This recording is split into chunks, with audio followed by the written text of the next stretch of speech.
Hello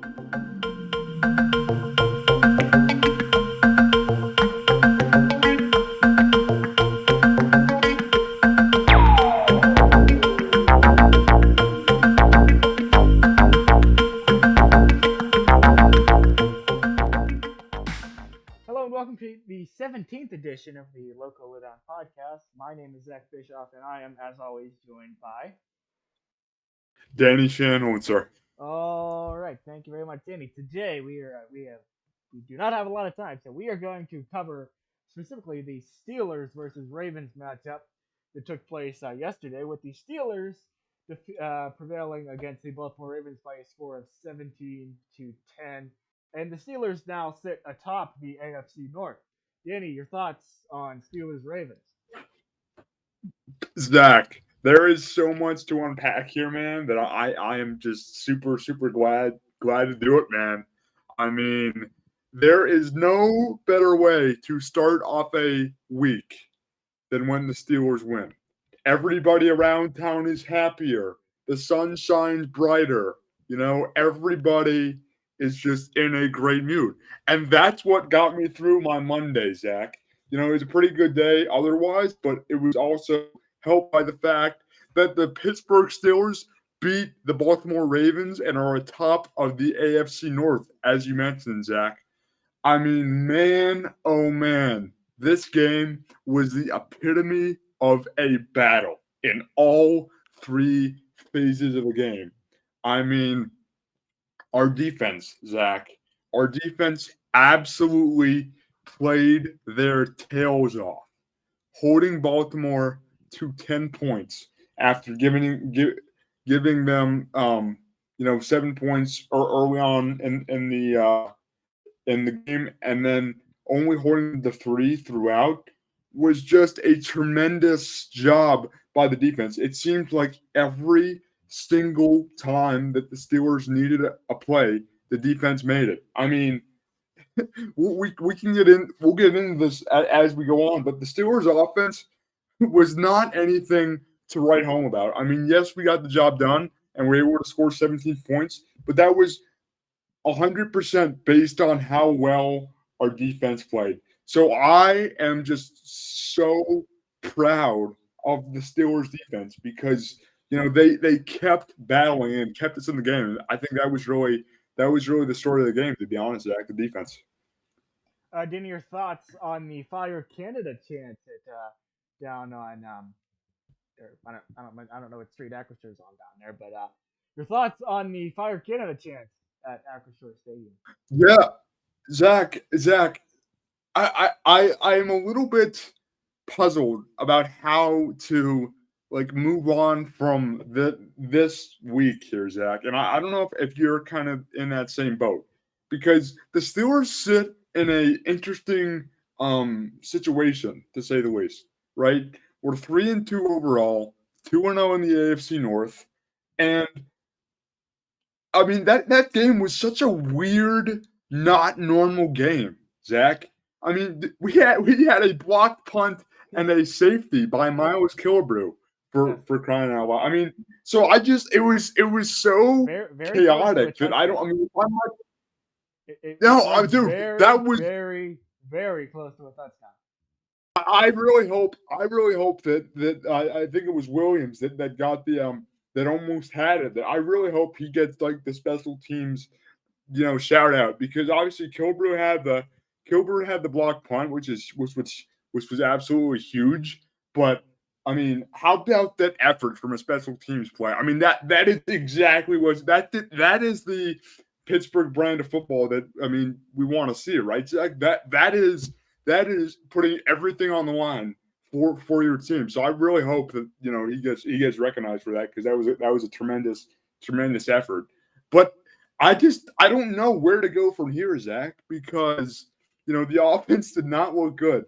Aside from that touchdown pass to George Pickens, which was clutch with about 2 minutes left. That was by virtue of the defense giving us another chance to drive down the field, and every sign pointed to the Ravens winning winning the game. I mean, they doubled us in offensive yards. I mean, our first quarter offense was absolutely atrocious, Zach. So Mhm. the system is clearly not working, right? And I think that's what we got to realize. Like, yeah, this win is great, and I'm so fired up for the defense and the special teams because coordinators Danny Smith and Terrell Austin, they did something right, but the system is still not working offensively. So as far as the fire Canada chance, I'm still in agreement with the fans, Zach. Danny, your thoughts on where do I want to go here? Two-part question. One, first, your thoughts Yes, on sir. the gross underutilization of George Pickens in the offensive scheme, and also two, your thoughts on the consistent gaps made by Gunnar Olszewski.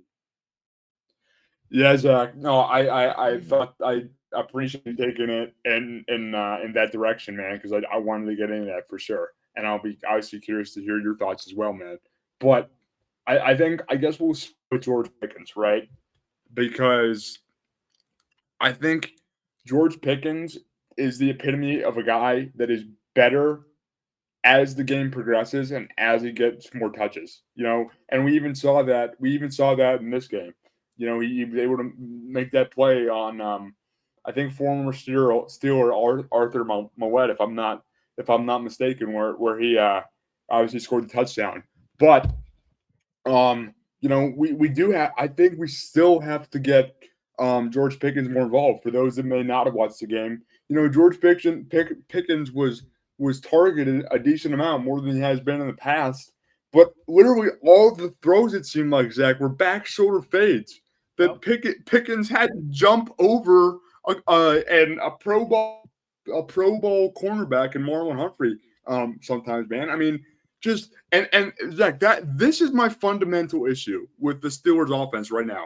I know we played well. I know we won. I know our defense looked good, and I know our offense, quote unquote, made plays when it mattered most. But still, it's just we're not Kenny Pickett and receivers connect in easy ways, Zach. I mean, I just don't understand how we can't have more motion with the offense, more routes across the middle with George Pickens. I think he had one catch that was tremendous. It was a 10-yard slant across the middle. Like, I want to see more of that, and I think that's what just everybody wants to see. So we definitely need to utilize George Pickens more. I think that goes without saying. And I was just like, I think that is just going to add another dimension to the Steelers' offense. I really think if we can do that, the best is yet to come for the Steelers' offense. If we can just make simple plays and simple combinations work, I think the best is yet to come. I'm sorry, I forgot part two of your question, Zach. But if you want to jump in there, go ahead. It was Gunnar Olszewski. Your thoughts on Gunnar Oh yes. Olszewski and his gaps, and then I have two more things for you, then I'm out. All right, man. Yeah, yeah. No, I'm glad you went in that direction as well, Zach. Gunnar Olszewski. I mean, I appreciate that Gunnar Olszewski is the epitome of a tough football player, right? He's a guy that doesn't have a ton of size, but is really willing to make the plays and do dirty work. And make But gaps. Zach, what's that? And make gaps. Yes, He makes those all the fucking time. exactly, Zach. All the time. No, yes, and that's where it's like you got to what you need in a punt returner, Zach, is consistency. And Gunnar Olszewski is the epitome of inconsistent. So I would love I think there's nobody. I was telling this to my dad earlier in the week or earlier yesterday, but there's nobody that was more relieved that the Steelers won than Gunnar Olszewski because obviously you saw him on the sideline and he was beating himself up about the Mitch Cassidy had. But it just seems like he causes unwanted chaos, He Zach. does. That's my big thing with Gunner, and I just think we need to go in a different direction in terms of kick return. I want to see like Desmond King. I think Desmond Mm-hmm. King has been a good kick returner for us. A good solid on punt return. I think he did a lot during the preseason. So I think we got it. I'm fine with. I always love one jet sweep for Gunner game. That's a staple Yeah. of the Matt Canada offense. But I really, I think we should go in a different direction for punt return for a lot of reasons. Danny, your thoughts? Did you see the Matt Canada clip on the CBS broadcast where he remained motionless and, quite frankly, it seemed like lifeless up in the press box when the Steelers scored that game-winning touchdown? Does that mean anything to Yeah, you? Zach. So that I feel I was hoping again you go in that direction, man, because I've seen a lot of people buying into to that and saying like Canada doesn't even care about his offense when they got a big play. This is gonna sound like the boring answer, Zach, but I really wouldn't read that much into it because this made me it honestly it made me feel better in a sense because Matt Canada, he didn't show emotion when a play that he designed worked. And the opposite was true when a play that he designed didn't work.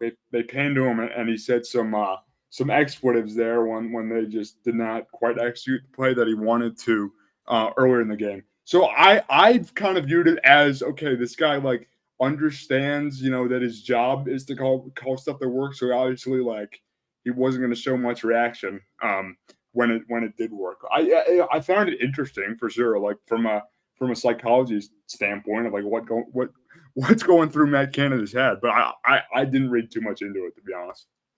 All right, and my final point, Danny, your thoughts. Why can the Steelers defense not cover the middle of the field? I don't understand. We Oh, get killed by crossing Zach, routes each and every game. I don't understand why it's so hard.